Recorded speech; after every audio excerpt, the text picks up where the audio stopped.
So I don't normally do videos like this, but I'm going to be telling you a little bit about my story over the last like 5 years or so, especially when it comes to working on my mental health and making sure that I'm always in check. I'm also going to be going over a full workout, so stay tuned for that. And if you haven't, make sure to subscribe, like, comment if this type of video aligns with you. I just want to share some things that have always helped me, even to this day, even today, things that I do just to make sure that I'm on the top of my mindset game, so then that way I can control life as best as I can, so I can reach my fullest potential without burning myself out. All right, so this workout starting with incline Smith machine, 3 sets, anywhere from 5 to 8 reps, a little bit more on the strength side. But the first thing I want to talk about that helps me a lot is journaling. I know that this is talked about a lot, but it truly is one of those things that helps you separate your thoughts just from yourself. And I didn't really start to get into my own head until I started to get into like my adult years. And when you're fending for yourself and trying to take care of others and, you know, all this stuff, it's so easy to get in your head. So what I have found that helps a lot is just literally, and I've kind of gone back and forth, like doing this and then not doing it, but just journaling your anxious thoughts, writing them down, but then also reflecting on them. Something that I've been also doing is using ChatGPT to help me kind of work through some of these thoughts that I have, no matter what they are.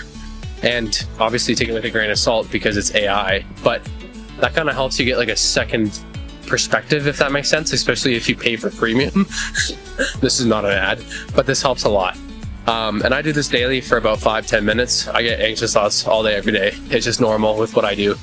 And so I like to write literally all of them down, and they truly help me stay in alignment with who I want to be. And I kind of always tie it back to who I want to be, what my goals are, and stuff like that. But what I recommend is when you're journaling is, you know, don't just like journal it and then just like forget about it.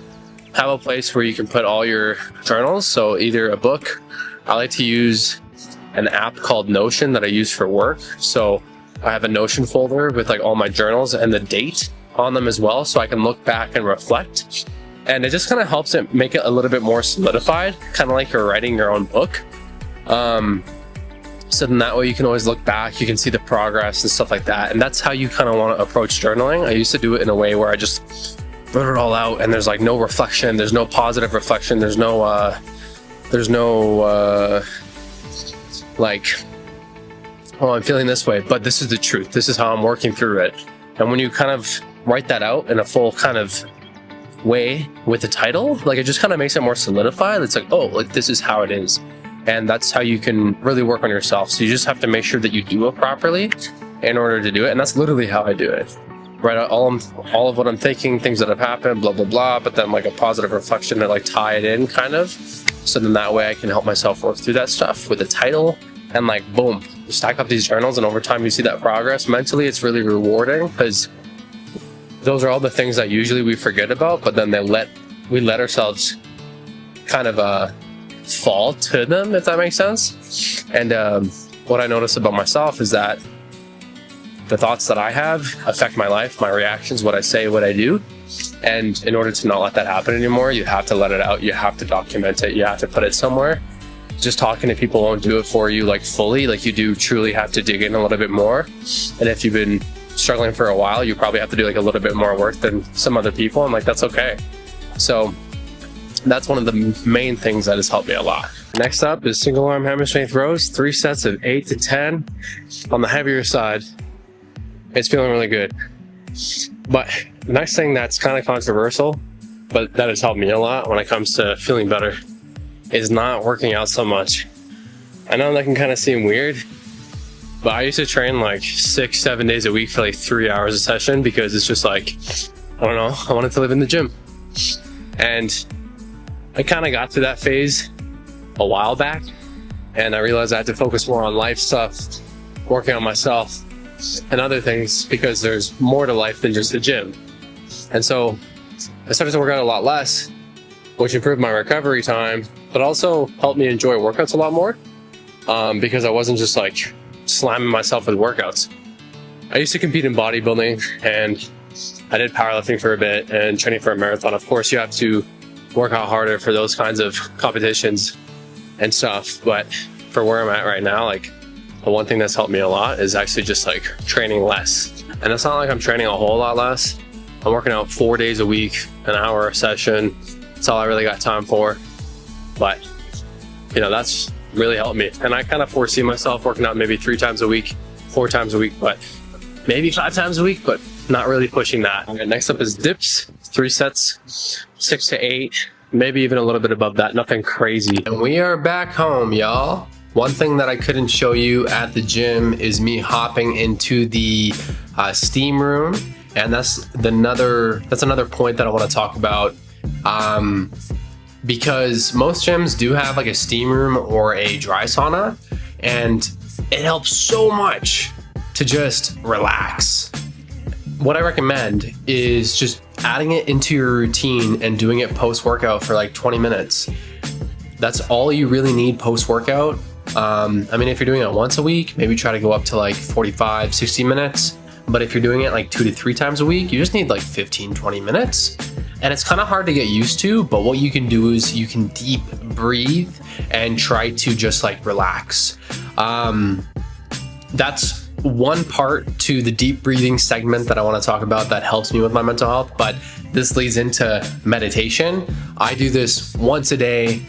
Lately, it's been like no matter what, I've been doing it once a day just because it helps me a lot when I'm feeling anxious or kind of riled up or like whatever it may be.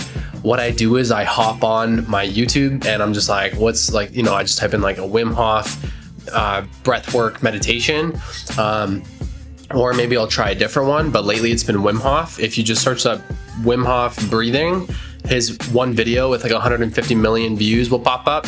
You just follow that guided meditation and it really helps snap you into reality. And doing that kind of breath work once a day has helped me so much. Like doing it on my rest days, on the weekends, even on training days, helps a lot. I never do the sauna and breath work. I'll do my breath work in the sauna since I'm already there just to save some time. But meditation, my God, man, has been like one of the best things that has helped me in terms of my mental health, because what happens is I think about all the negative thoughts, and as I breathe out, I'm like imagining myself breathing out those negative thoughts and breathing in positivity or the thoughts and like the confidence that I want to have. It sounds kind of woo-ha, but it does really help. And when I do any kind of breath work, sometimes I'll get a lot of random weird anxious thoughts, so I can breathe them out at the same time as I'm going through that type of breath work. It helps a lot. And I also feel like it helps me with my breathing, and in general, again, it just helps calm me down. It makes me feel happier. It makes me feel more grounded, because you start to take control of your heart rate instead of it controlling you, and it slows down your heart rate. And I'm pretty sure it also helps with blood pressure a little bit as well. So overall, it just calms you right the fuck down. And for me, it's one of the things that I've added into my routine, and I keep in my routine daily for like at least 5 to 10 minutes just to make sure that I'm good. Some other things that have helped me before I wrap up this video have been cutting down my use of nicotine. For the last long time, I've been vaping, and even with that, I've noticed that my anxiety has gone up a lot. The other thing that I've been doing is dip, which is like snus, so it's just like nicotine in a pouch. And even with that, I find that my anxiety goes up a lot. Like even right now, since I've had that in, I've been feeling kind of jittery, and I just don't like that. So I've been cutting that down.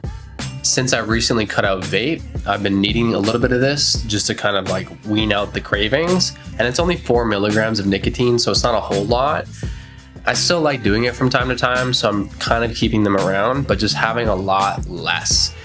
Along with caffeine, It's so easy to overdo caffeine, guys. Like, not even just like a month or two ago, I was having like 6, sometimes 7 espresso shots a day, and like it was killing me. And so I cut that right the fuck down. I've been having 3 in the morning and like 1 cup. That's it. I know, kind of crazy, but it wakes me up. I've been having 3 in the morning and then just like half a scoop of pre-workout, which is around 100 milligrams of caffeine, and that's it, along with water. And those things have been really helping me, because if you're stressed out just from daily life, work, whatever else, and then you're also having these stimulants, it just feeds into the stress. And so use those very sparingly, because they can really catch up to you very fast. So I'm being mindful moving forward to not overdo my caffeine. I have a limit for myself and I'm keeping it at that. The nicotine, same thing. It's like I'm basically using half of what I was. And then, you know, along with a few other notes. I know that this is a little bit long and I don't want to just sit here talking to my camera, but I want to make sure that I get this all in one video. But one other thing is like not working all day. For me as a coach, it's really easy to do that. And sometimes you do have to go through seasons where you work all the time. But when you've been working so hard, so long, a lot, it gets to a point where you do need like a little bit of balance. So then that way you can show up to your days with clarity. And for the longest time, especially in the beginning of my business, I was doing 12, 16-hour days, 10 hours, blah, blah, blah.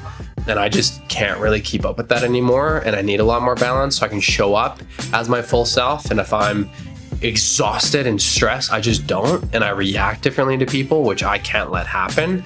So I've had to add in some boundaries with work, along with also making sure I get enough sleep, 7 to 8 hours a night, maybe with a nap throughout the day for 30 minutes, really keeps me regulated. So these have just been some really good hacks that are super easy to slip on if you don't really reflect and take a look at your own habits. And that's what I ask of you. What are your own habits? Are you doing any of these? Have you been feeling more anxious throughout the day or not? Like, you know, and ask yourself what you could start to add in to start help regulating yourself more. Sometimes it can be hard when you're not doing these things, that you might look at these things and be like, ugh, like I could be fine without these. And it's really easy to think that, but when you start to actually do them with intention, you truly start to see the benefit of them. And then you can kind of start to find your way with some of this stuff. You know, I'm not saying that you need to do all of it, but you can find your way with some of this stuff to help just make your life more calm. So that's it in terms of this mental health video. I hope that everybody's mental health is doing well. If it's not, maybe start to do some of these things to help yourself. If you're already doing these things, or if these things helped you, let me know down below in the comments. And, you know, let's just make sure that we carry on moving forward with taking care of ourselves, because it's super easy to let yourself slip. Don't let that happen today. Do at least one thing to help yourself stay regulated. All right. Talk to you soon. Show some love, subscribe, like, comment. Peace out.